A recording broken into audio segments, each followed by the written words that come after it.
पर्यावरण दक्षता मंडळ आणि ठाणे महानगरपालिका यांच्या संयुक्त विद्यमानाने माझा तलाव या चळवळीची सुरुवात झाली। आपल्या ठाणे शहराला तलावांचे शहर म्हटले जाते। पूर्वी आपल्या शहरात 60 पेक्षा जास्त तलाव होते, परंतु आता केवळ 42 शिल्लक आहेत। या तलावांचे संवर्धन करणे ही प्रत्येक ठाणेकरांची जबाबदारी आहे असे वाटते। यासाठी ही चळवळ ठाणे महानगरपालिकेच्या शाळेतील सौ नूतन बांदेकर या शिक्षिकेने मुक्काम पोस्ट तलाव हे पुस्तक लिहिले। या पुस्तकामुळे सर्व तलावांच्या सद्यस्थितीची जाणीव झाली। पर्यावरण दक्षता मंडळाने 12-13 वर्षापूर्वी श्री प्रवीण देशपांडे या छायाचित्रकाराच्या मदतीने या सर्व तलावांचे चित्रीकरण केले होते। दिनांक 5 जून 2023 म्हणजेच पर्यावरण दिनाच्या निमित्ताने माझा तलाव चळवळीची सुरुवात झाली। ठाणेकरांना पुन्हा नव्याने तलावांशी जोडणे, त्यांच्या मनात हा माझा तलाव आहे अशी भावना निर्माण करणे, तलावांचे निरीक्षण करणे, त्यांच्या संवर्धनासाठी प्रयत्न करणे इत्यादी उपक्रम आपण माझा तलाव चळवळी अंतर्गत करत आहोत। ठाण्याचे माननीय आयुक्त श्री अभिजित बांगर यांच्या हस्ते दिनांक 15 ऑगस्ट 2023 रोजी माझा तलाव मोहिमेचा पहिला जाहीर कार्यक्रम संपन्न झाला। या दिवशी 42 तलावांपैकी 15 तलावांवर आपले स्वयंसेवक जाऊन उभे राहिले होते आणि त्यांनी आपल्या चळवळीविषयी जनजागृती केली। आपल्या चळवळीचा मुख्य हेतू संवर्धनासाठी सुशोभीकरण असा आहे। सुशोभीकरण आवश्यक आहे, परंतु ते जास्तीत जास्त पर्यावरण अनुकूल कसे करता येईल यावर भर दिला पाहिजे।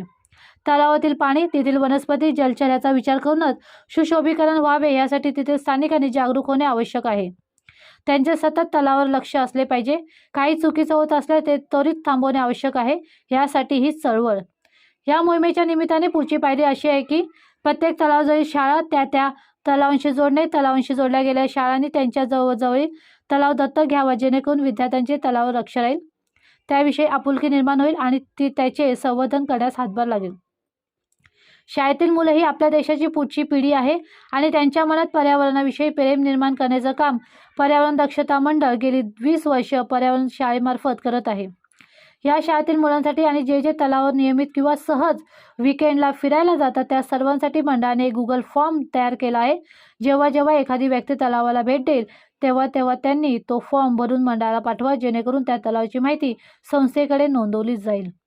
शाळेसोबतच तलावाजवळील कनिष्ठ महाविद्यालयाच्या विद्यार्थ्यांना देखील या प्रकल्पात सामावून घेण्याचा संस्थेचा मानस आहे। सध्या जवळजवळ 10 तलावांना शाळा जोडल्या गेल्या आहेत आणि 10 आणि महाविद्यालयांची संपर्क सुद्धा सुरू आहे। जोडल्या गेलेल्या शाळांची नावे पुढीलप्रमाणे: मोहविद्यालय, मासुंदा तलाव, वसंती विहार शाळा, उपवन तलाव, भगवती शाळा, कचराई तलाव, मॉडर्न इंग्लिश शाळा, जोगीला तलाव, पोलीस शाळा, जेल तलाव इत्यादी। माझा तलाव मोहिमेअंतर्गत सौ नूतन बांदेकर लिखित मुक्काम पोस्ट तलाव पुस्तकाचे इंग्रजीमध्ये भाषांतर करण्याचे कार्य हाती घेतले आहे। यामध्ये जवळजवळ 35 स्वयंसेवकांचा सहभाग आहे। तसेच आपल्या मोहिमेच्या स्वयंसेवकांनी 100चा आकडा पार केला आहे। प्रत्येक तलावाची माहिती पुढील 5 गोष्टींच्या आधारावर गोळा करण्यात येते: 1. जैवविविधता, 2. स्वच्छता, 3. पाण्याची दृश्य स्वरूपातील गुणवत्ता, 4. तलावाजवळील सोयी सुविधा, 5. तिथे साधे सण। नुकत्याच आलेल्या अमृत योजनेमध्ये ठाण्यातील 15 तलावाच्या सुशोभीकरणासाठी ठाणे महानगरपालिकेला काही निधी प्राप्त झाला आहे। त्या तलावांची यादी पुढीलप्रमाणे: तुर्फापाडा, खारेगाव, हरियाली, शिवाजीनगर कळवा, कौसा, कोलशेत, दातवली, देसाई, ब्रह्माळा, घोसाळे, कचराळी, रायलादेवी, कमळ, खिडकाळी, जोगीला इत्यादी बहुतांश तलावांचे काम सुरू आहे। पर्यावरण दक्षता मंडळ आणि ठाणे महानगरपालिकेच्या मोहिमेअंतर्गत जास्तीत जास्त ठाणेकरांचा सहभाग अपेक्षित आहे, त्यामुळे आपल्या तलावांना नवसंजीवनी मिळेल।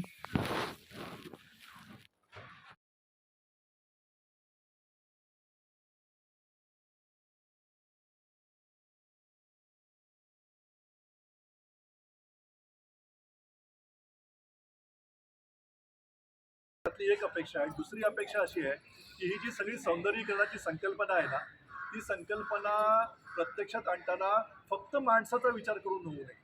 बरोबर आहे। ती त्याच्यामध्ये आतले प्राणी, आता कासवांना सगळ्या ठिकाणी जमीन लागते। कासवं आहेत ना, जर आतमध्ये ती जर जिवंत राहायची असली तर त्यांना जमीन लागते आणि दुर्दैवाने अनेक ठिकाणची जमीन ही कठोड्यामुळे सगळी झाकली गेली आहे। त्यामुळे या सगळ्यावरती संकल्पनेवरती पण आपण नक्की लिहायला, वाचायला आणि लोकांना सांगायला सुरुवात केली पाहिजे। त्या ठिकाणच्या लोकांनी तिथली माहिती घेऊन याबाबत बोललं पाहिजे असं आम्हाला वाटतं आणि म्हणून ह्या सगळ्या प्रकारचं जनजागरण करण्याचा हा प्रयत्न आहे।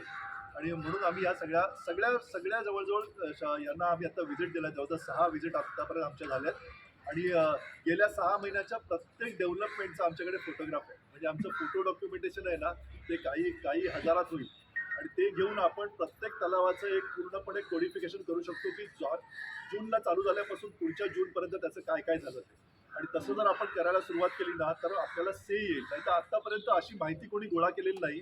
त्यामुळे ही पूर्णपणे वैज्ञानिक चळवळ करण्याचा आमचा प्रयत्न आहे. म्हणून आम्ही वर्षभर याच्यातलं पहिलं डॉक्युमेंटेशन हा आमचा मुख्य भर आहे डॉक्युमेंटेशनवरती. आणि म्हणून आम्ही तुम्हाला पण आवाहन करतोय की अशा प्रकारे ज्यांनी डॉक्युमेंटेशन केलंय किंवा करायची इच्छा आहे अशा लोकांनी सुद्धा आमच्याशी जोडायला हरकत नाही. कारण त्याच्यामध्ये नाव कोणाचं नाही आहे, माझा तलाव नावाची चळवळ आहे. ज्याच्यामध्ये लोकांनी माझं म्हणूनच सहभागी झालं पाहिजे, तरच आपण तलाव वाचवू शकू. नाहीतर मग कोणाला तरी काहीतरी वाटलं म्हणून झालेली सुधारणा ना ती एकदा परमनंट झाल्यानंतर आपण परत ती फोडून परत काही वेगळं करायचा विचार करत नाही. आणि त्यामुळे आज सगळ्या महत्त्वाच्या तलावांवरती लक्ष ठेवायला पाहिजे. आणि त्याच्यामध्ये काय सुधारणा होतात, त्या सौंदर्यीकरणाकरता होताना त्याच्यामध्ये पर्यावरणाचा ऱ्हास होत नाही ना, याची नक्की आपण सगळ्यांनी काळजी घेतली पाहिजे. तलाव नावाचं पुस्तक आहे, हे मागच्या वर्षी प्रकाशित झालं आणि ते मराठीतून आहे सगळ्यांना माहिती. आणि त्याच्यामध्ये मी स्वतः प्रत्येक तलावाला भेट देऊन आणि प्रत्येक तलावाचा ऐतिहासिक पार्श्वभूमी त्याची आणि आत्ताचं तिथलं चित्र हे या पुस्तकामध्ये आहे, अतिशय सोप्या भाषेत. तर असं करत करत 42 तलाव मला सापडले आणि 42 तलाव त्याच्यामध्ये लिहिले. त्यापैकी एक सीपी तलाव नावाचा जो तलाव आहे वागळे इस्टेटमध्ये, तर त्या एरियाचं नाव सीपी तलाव आहे, पण तिथला तलाव मात्र मैदान झालं. तलाव मात्र मैदान झालं आहे. त्यामुळे या तलावाला अगदी पुन्हा पुनर्जीवन देण्याचीच गरज आहे. असं आता जसा जोगीला तलाव होता तशीच अवस्था तिथेही आहे. म्हणजे असं काही आहे. त्यानंतर ओळा परिसरात नार तलाव आहे, एक ओळा तलाव आहे. तर फार म्हणजे दयनीय अवस्था आहे या तलावाची. अर्थात आम्ही अजून माझा तलाव ही मोहीम पुढपर्यंत तिथपर्यंत पोहोचली नाही आहे एंडपर्यंत. आता आम्ही जवळजवळ 25 ते 30 तलावांपर्यंत पोहोचलो आहोत. आणि डिमांड अशी आहे, प्रत्येकजण मला म्हणतं की तुमचं मराठीतलं पुस्तक आहे ते इंग्रजीत का नाही आहे. तर आम्हाला इंग्लिशमध्ये हवं आहे. आजच्या पिढीला मुलांना आमच्या इंग्लिशमध्ये वाचता येतं, समजतं. आणि त्यामुळे मग आम्ही माझा तलावच्या सगळ्या आमच्या मेंबर्सनी मनावर घेतलं आणि ते पुस्तक आता इंग्रजीतून होतं. अर्थातच ज्याने तलाव स्वतःला रिलेट करणारा तलाव, जवळ असणारा तलाव दत्तक म्हणून निवडला आणि त्या तलावाशी रिलेटेड असलेला यातला आर्टिकल जे आहे, लेख आहे, तर तो इंग्रजीमध्ये भाषांतर करण्याचं काम सध्या प्रक्रिया सुरू आहे. आणि असं करताना सगळ्या 42 तलावांना दाते म्हणजे त्यांचे पालक मिळतील आणि ते सगळ्याच तलावांचं पूर्णतः पुस्तक हे आपल्या मराठीचं इंग्रजी रूपांतर झालेलं आपल्याला मिळेल. तर सगळ्या ठाणेकरांना ही छान नवीन वर्षाची भेट असेल आणि अशी अपेक्षा आहे की साधारणतः 26 जानेवारी 15 जानेवारीला आम्ही हे पुस्तक म्हणजे अगदी डिजिटल स्वरूपात किमान म्हणजे ई बुक म्हणून तरी प्रकाशित करू आधी. आणि मग जशी अपेक्षा असेल त्याप्रमाणे आपण त्याचं प्रिंट कॉपीज काढू. आणि काय आपण लोकांना आव्हान करा, थोडा मोबाईल लांब ठेवा.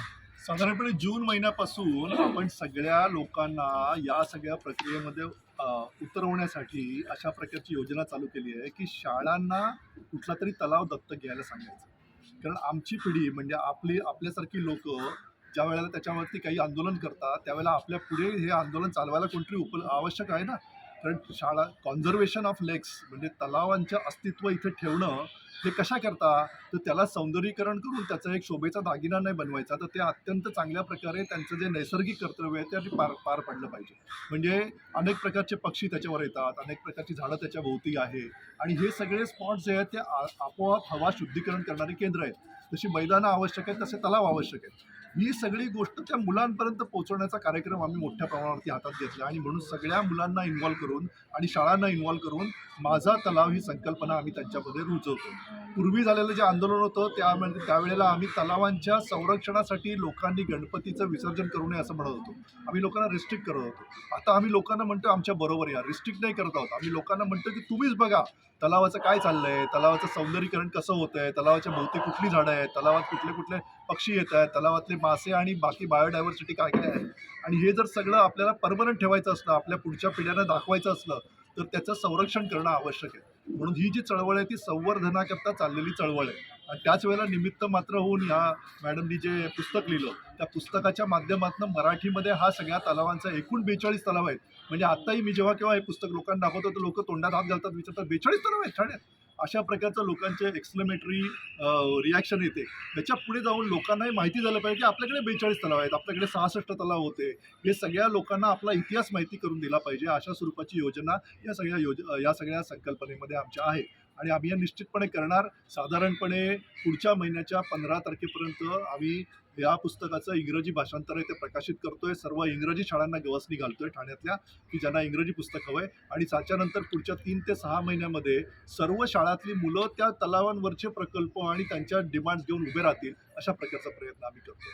आणि त्यामुळे या सगळ्यांच्या सहभागातच ही सगळी योजना यशस्वी होणार आहे. म्हणून मी सगळ्या नागरिकांना आवाहन करतो की ज्यांच्या ज्यांच्या डोक्यामध्ये काही संकल्पना आहे तलावांच्या संवर्धनाबद्दल किंवा त्याच्या सौंदर्यीकरणाबद्दल, त्यांनी जरूर आम्हाला येऊन भेटावं आणि आपण एकत्रितरित्या या सगळ्यामध्ये योग्य प्रकारचे प्रयत्न निश्चितपणे करू. सर आपण बघितलं असेल तर तुम्हीच बोला 66 तलाव होते, नंतर आता 42 झाले. हे कुठेतरी याच्यावर अतिक्रमण झाले आणि नंतर हे तलाव नष्ट झाले. बरोबर. आता देखील आपण बघितलं तर मासुंदा तलावामध्ये देखील मोठ्या प्रमाणात अतिक्रमण होते. मासुंदा तलावामध्ये हॉटेल बांधले गेलेले आहेत, गाळे बांधले गेलेले आहेत, असे विविध त्याच्या संदर्भात आपण काय पाठपुरावा? लगेच उद्या उठून कोणीतरी आंदोलन करायला पाहिजे असं प्रत्येकाला वाटत असतं. आम्ही त्या सगळ्याचा अभ्यास करतो पहिल्यांदा, कारण याचा अभ्यास केलेलाच कोण. आम्ही जेव्हा माहिती काढायला सुरुवात केली त्यावेळेला अशा प्रकारच्या तलावाची मूळ रुंदी लांबी किती, त्याच्यातनं किती कमी झाली आहे, कुठल्या कुठल्या प्रकारचं अतिक्रमण झालं आहे, अशा प्रकारची पण माहिती एकत्रितरित्या कुठेही अवेलेबल नाही. आम्ही त्याचं डॉक्युमेंटेशन करतोय आता. म्हणजे या तलावाला आत्ता जे पाण्याची जी पातळी असते ना, आणि ती पाण्याच्या पातळीने त्यांनी ऑक्युपाय केलेली जागा ती किती आहे याबद्दलही आपल्याकडे माहिती नाही. म्हणून तर आम्ही 12 महिन्यामध्ये तलावाचं फोटो डॉक्युमेंटेशन करतोय. पाण्याची पातळी पण बघतोय, पाण्याचे विस्तार पण बघतोय, त्याच्यातले सगळ्या प्रकारची बायोडायव्हर्सिटी पण बघतोय. आणि हे करणारे आमच्याबरोबर अनेक नागरिक ठाण्यातले आहेत. जवळजवळ 44-45 नागरिक आम्हाला जॉईन झालेत आत्ता. आणि तेवढ्या शाळा आणि महाविद्यालय जर जॉईन झाली तर तेवढे डोळे हे सगळ्याचं डॉक्युमेंटेशन करतील. आणि हे डॉक्युमेंटेशन जे आहे ते झाल्यानंतर मी हक्काने बोलू शकतो किंवा अधिकाराने बोलू शकतो की हे इथं होतं, आणि मग त्याच्यापुढे आपण डिमांड करू शकतो. म्हणजे इथे कुठेतरी दिशाभूल करण्यात आली. 34 तलाव आहेत किंवा 36 तलाव आता आहेत. म्हणजे प्रत्यक्षात मध्ये 42 आहेत, पण 36 तलाव आहे. महापालिकाच्या आकडेवारीवर 36 तलाव आहेत. बरोबर. म्हणजे कुठेतरी दिशाभूल ठाणेकरांची होती तलावांच्या बाबतीत. आता ते ठाणेकरांनी समजून घ्यायला पाहिजे. आता समोर इथे ब्रह्मदेवाची मूर्ती आहे, ती कित्येक वर्षापूर्वीची आहे, ती विटनेस आहे खरं म्हणजे या ठिकाणाला सुद्धा महत्त्व आहे. म्हणून तर आम्ही या ठिकाणावरती आलो, कुठेतरी वेगळ्या ठिकाणी तलावाच्या काठाला येऊन बसलोय आपण. मागच्या तलावाला पण तुम्ही भेट द्या. खरं म्हणजे तुम्ही नुसतं कॅमेरा घेऊन प्रत्येक तलावाला जर नुसती भेट द्यायला लागलात तर तरी सुद्धा भरपूर फरक पडायला सुरुवात होईल आता. आणि ते आवश्यक आहे आता, कारण अनेक तलावांना कोणी भेटच देत नाही आहे. 22 तलाव असे आहेत की ज्याच्यावरती कोणी गेलेलंच नाही अनेक वर्षामध्ये. आणि म्हणून लोकांनी जावं याच्यासाठी आम्ही हा प्रयत्न करतो. म्हणजे मी सगळ्यांना असं आवाहन करतो, आपल्या जवळचा तलाव शोधून काढा. नसेल तर आम्हाला फोन करा, आम्ही तुम्हाला सांगतो. आम्ही सगळ्या तलावांचा एक नकाशा तयार केला आहे, ज्याच्यामध्ये आमच्याकडे सगळे डायमेन्शन्स आहेत. मी त्याला देऊ शकतो आणि त्यानंतर ते आपल्या जवळचा तलाव शोधू शकतात आणि त्याला भेट देऊ शकतात. अशा जवळच्या तलावाला भेट देणाऱ्यांची संख्या ज्यावेळेला वाढेल त्यावेळेला आपोआप तलावांचे संवर्धन आणि सगळ्या प्रकारचं संरक्षण सुरू होईल. अतिक्रमण हटतील का? अतिक्रमण हटण्या इतकं खुद को कर बुलंद इतना की खुदा भी पूछे की बदल हो सकता ये नाही, है ना? तलावाच्या काठावर जेव्हा सगळ्या लोकांचा फोर्स इतका वाढेल त्या तलावावर जाणाऱ्यांचा की त्यांना तलाव हवा आहे, त्यावेळेला सगळ्या प्रकारचे बदल घडतील जे तुम्हाला आवश्यक आहे.